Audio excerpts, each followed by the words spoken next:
So now that we've defined our scientific method, we've defined what a theory is. In order to do any experimentation, we have to learn, the language. And as a place to start, we need to start by being able to measure in the way that scientists do. And no matter where you're from, even in the US where we still use feet, and miles, and all these other units here in 2024. The U.S. is one of only 3 countries that still uses these types of measurements. We can see here in red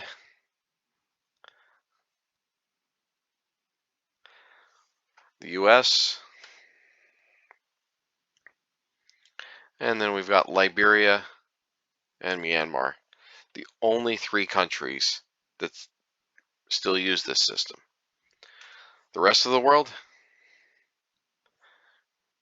as well as all scientists, use the SI or International System, which is based on the metric system.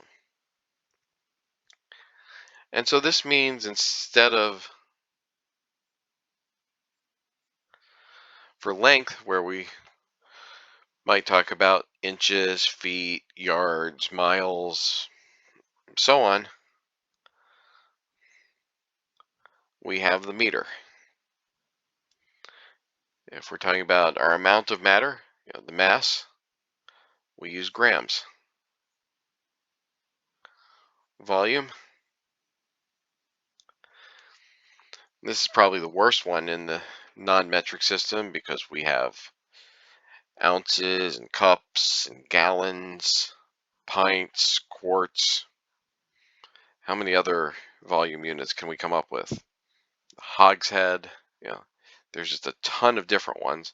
It becomes very difficult to remember them all.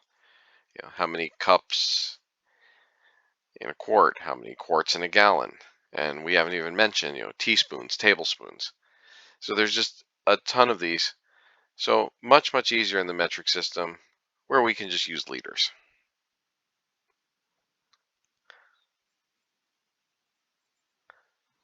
For temperature, we use Kelvin.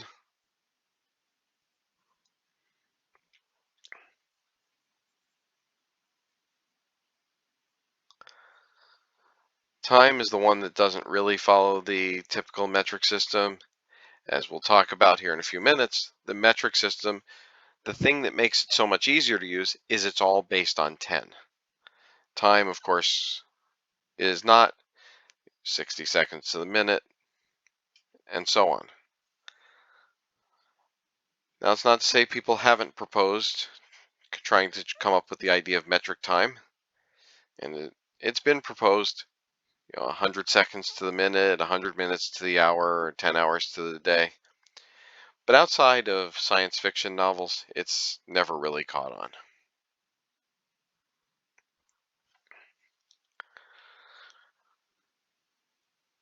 So the metric system gives us 2 major advantages.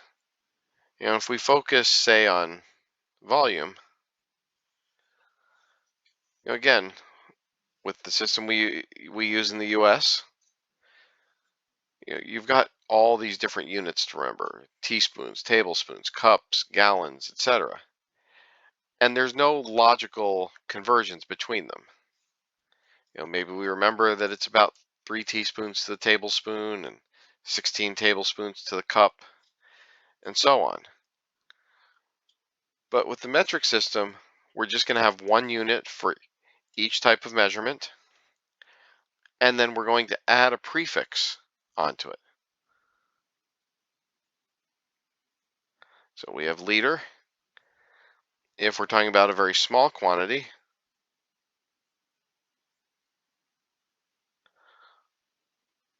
we add a prefix, milli. This would be if we're talking about a much smaller quantity. Milli gives us 10 to the minus third. Or there's 1,000 milliliters in 1 liter.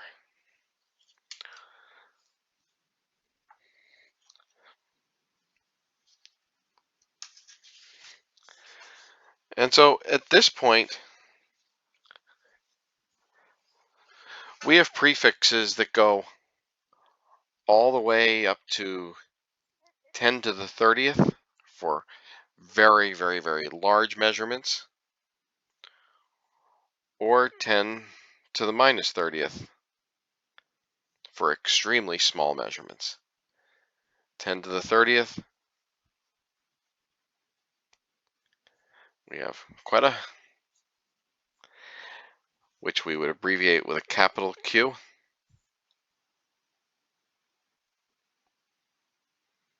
And 10 to the minus 30th, also they named with a Q, quecto, and we would designate with a lowercase q. Now, these types of numbers aren't things that we're ever going to use, or I should say rarely use. So I'm going to give you a list on the next slide of the ones that you should know, that you should be able to use.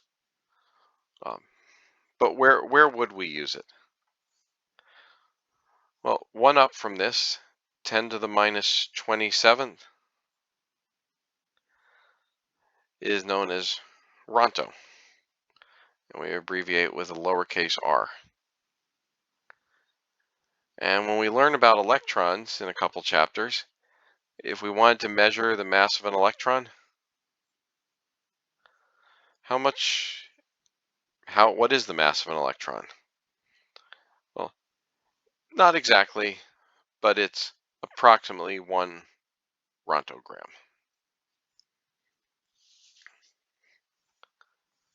But as we said, these 10 to the minus 27, 10 to the positive 27, 10 to the 30th. These are ones that are very extreme and don't get used all that often. So which ones should we know? So if we have our base in the middle, this would just be, 1, and that's when there's no prefix. If we have 1,000 of something,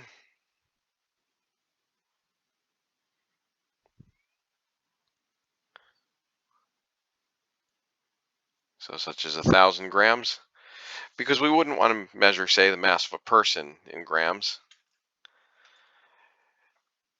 because we could be talking about tens of thousands, upwards, even over 100,000 grams. But if we talk about kilograms, that gives us more manageable numbers to work with. That 100,000 grams becomes 100 kilograms. 100 kilograms is approximately 220 pounds. So it makes the numbers a little bit easier to work with. If we want a unit that shows a million of something, 10 to the 6th, and giga would be a billion, or 10 to the 9th. We can also go the other direction. Deci, and I've forgotten our column here for what the abbreviations are. So kilo, K. Mega is capital M. We don't want to confuse that with lowercase m, which means something very different. Giga, capital G. So deci is 1/10 or 10 to the minus 1. Centi, 10 to the minus 2. Is C. So this is why we have to be careful about the m. So lowercase m is milli, or 1/1000th. Micro, we've got a lot of m's here, so we abbreviate that one with a mu. That's 10 to the minus 6. And then we will finish this with nano, 10 to the minus 9, and pico, 10 to the minus 12. Now there are prefixes, again, that go all the way down to 10 to the minus 30th, as well as up to 10 to the 30th, but we don't use those all that often, and this group of prefixes will do for pretty much everything we're going to learn in this course.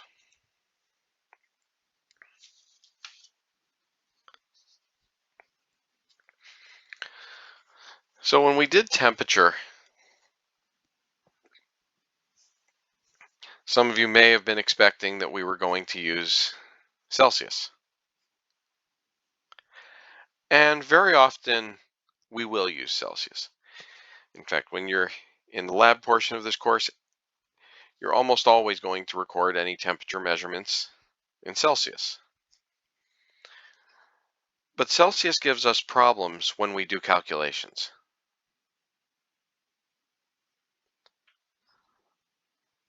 As an example, when we get to the chapter on gas laws, one of the equations we'll learn is known as the ideal gas law. Pressure times volume equals number of moles times a constant times temperature. Well, volume has to be a positive number, pressure has to be a positive number of moles has to be a positive number, and this constant R is also a positive number. But we can easily have temperatures in Celsius that are less than 0. But what would happen if we put a negative number here? This equation, we wouldn't be able to use it. And so Kelvin is a scale that's based on 0, and it's a scale that we can use for calculations. Celsius is built around water. 0 Celsius is the freezing point of water. 100 Celsius is the boiling point for water. But Kelvin is based on absolute temperatures.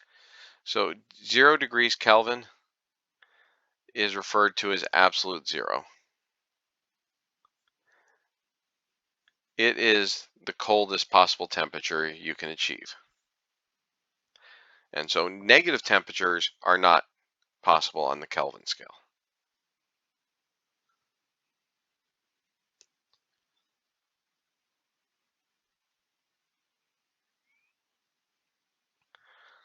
So if I was asking you, what's the boiling point of water? You might know that as 212 degrees Fahrenheit. We just defined it in Celsius. We said that's the definition of that's what 100 degrees Celsius is. Boiling water at standard pressure. Or we can express it in Kelvin as 373.15 Kelvin. So how do we convert in between these units? So degrees Celsius is equal to degrees Fahrenheit minus 32 times 5/9.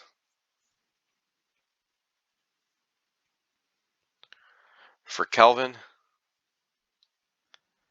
Kelvin is just equal to degrees Celsius plus 273.15. So it has all the same, it's the same scale as Celsius, just that we've recentered it so that 0 Kelvin is the lowest temperature you can possibly achieve.